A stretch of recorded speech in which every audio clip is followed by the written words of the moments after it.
Hi there, I'm Jessica Rose. In this video, we're going to be talking about pitching your jewellery business to bloggers and influencers.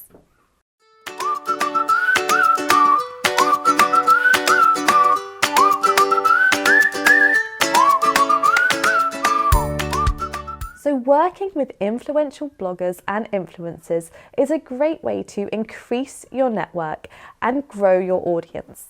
It's also wonderful to tap into someone else's audience and reach potential new customers. So of course we do lots of work to engage our own audience, giving content, giving value and getting them to our site to buy our products. But this is a little bit of a different way. So we're going to be working with someone else to help give value to their audience in the hope that some of them will become our audience too. So it's a great thing to do, and it can be reciprocal as well, which means it helps you and it helps the blogger at the same time. But how do we go about doing this? Well, the first stage is to research the blogger. Learn who their target customer is. So the best way to do this is to look at their blog, look back, see what things they're posting. What do they post most regularly? What seems to get engagement from their audience? And what kind of style are they writing and talking to their customer in? All of this will really help you to understand what they're looking for and what you can offer them from your jewellery business. So we next start to think about how can we help and what can we offer in terms of this collaboration. It's a good idea to pick a blogger who is a similar size business to you. So if you're just starting out, it's good to start with the smaller bloggers. Start there and work your way up. Because it's a reciprocal agreement, bloggers are much more likely to be interested if you have a network that you can share their blog with, as well as them sharing your jewellery on their network. So try and pitch to someone who's on a similar level to you to begin with. In terms of what blogs to approach, obviously we want to consider our ideal customer and where they're going to be looking online. So if you know you sell a lot to mums, for example, you can have a look at some of the mummy blogs, and there are lots of those. Or there might be gift blogs, fashion blogs, ones that follow trends. Find the one that's most relevant to you and your customer. That way you're going to get the most out of this whole experience, because obviously you're putting work in to develop a relationship with someone and to be able to give them content. So we want to try and make sure it's really going to help with your business as well. Now, once we've decided on the blog, we've done some research, we know what they're interested in, and we know it's going to fit with our target customer. Next, we need to decide what to write in the pitch email. So we need to actually get in touch with that blogger or influencer.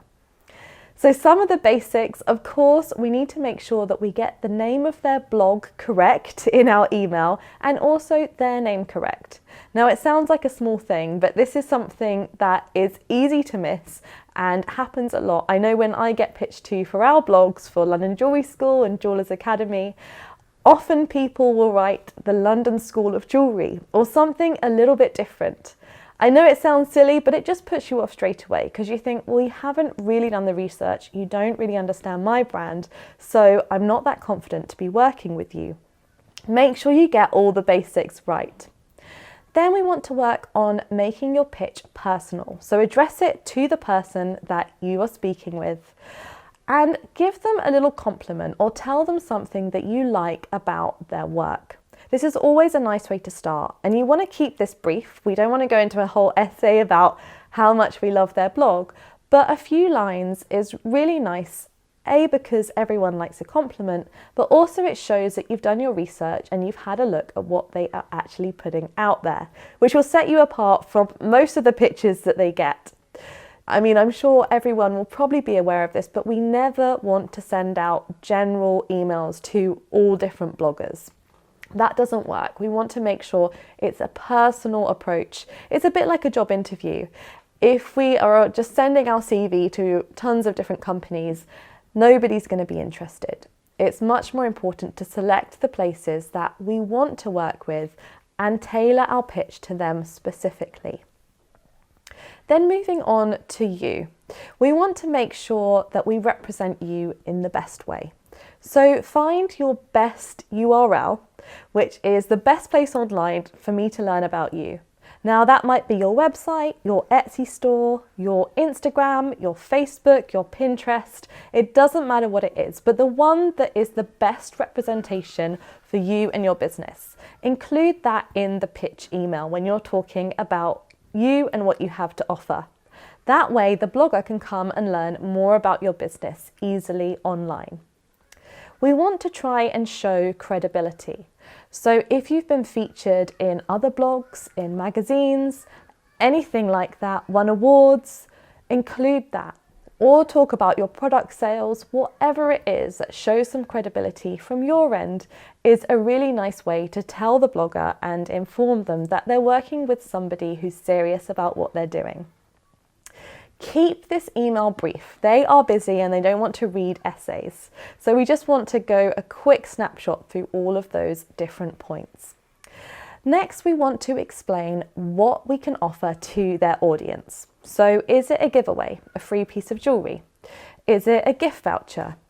Make it irresistible. So I talk a lot in my videos about having an irresistible offer, which applies through all different forms of marketing. But again, we want to have an irresistible offer that the blogger can't refuse and neither can their audience. So put some time and thought into what you can give to the blogger and how that's going to really help them and you to grow your audiences together. Include some low-res images in your email so that the blogger can have a look at what you're offering. Or if you've got your URL, which is your best URL, which links to some really nice images as well, that works too.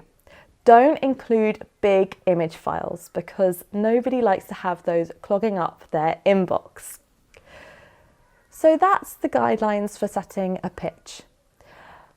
Do expect some no's. It's very normal for lots of people to say no to what we have on offer, but the key is that there will also be some yeses. So one of the slogans that we like to talk about in our training is start collecting no's. Because the more no's you have, the closer you are to your next yes. So you might send out 9 or 10 of these emails and 1 or 2 of them might actually go through to be a blog that you're featured on, which is great. But we do have to be persistent. Don't give up at the first sign of no's because the yeses are on their way.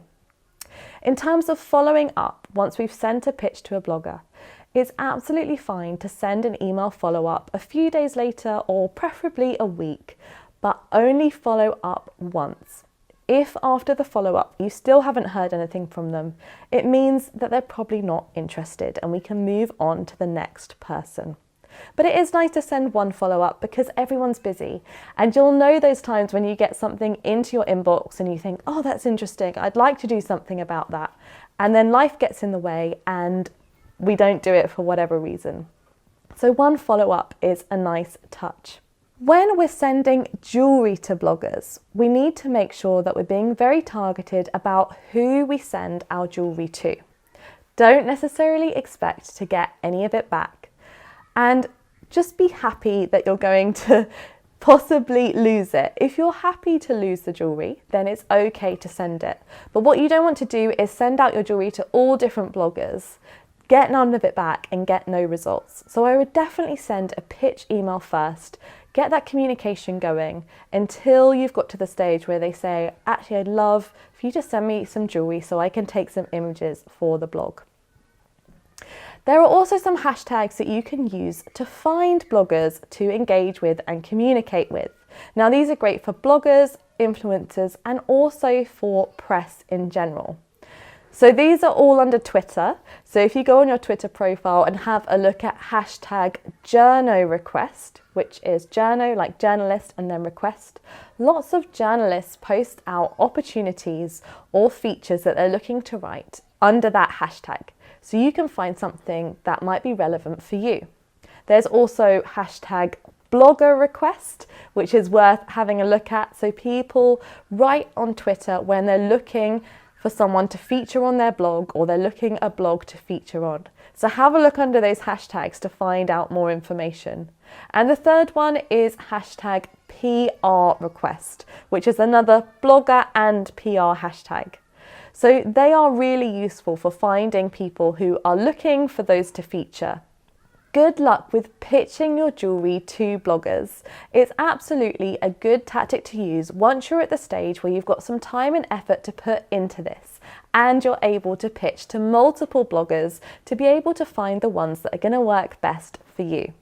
Now, if you'd like to grow your jewellery business in general, I would love to help you with that, which is why I've developed a free guide to growing your jewellery business, and you can get your free copy of it below by clicking on the link. We'll send you a copy straight away and you can get started working on the key areas that you need to grow your jewellery business to make it profitable, successful and sustainable in the long run. I'd also love to connect with you on social media, so do come and find us at Jewellers Academy on Instagram and all the other platforms.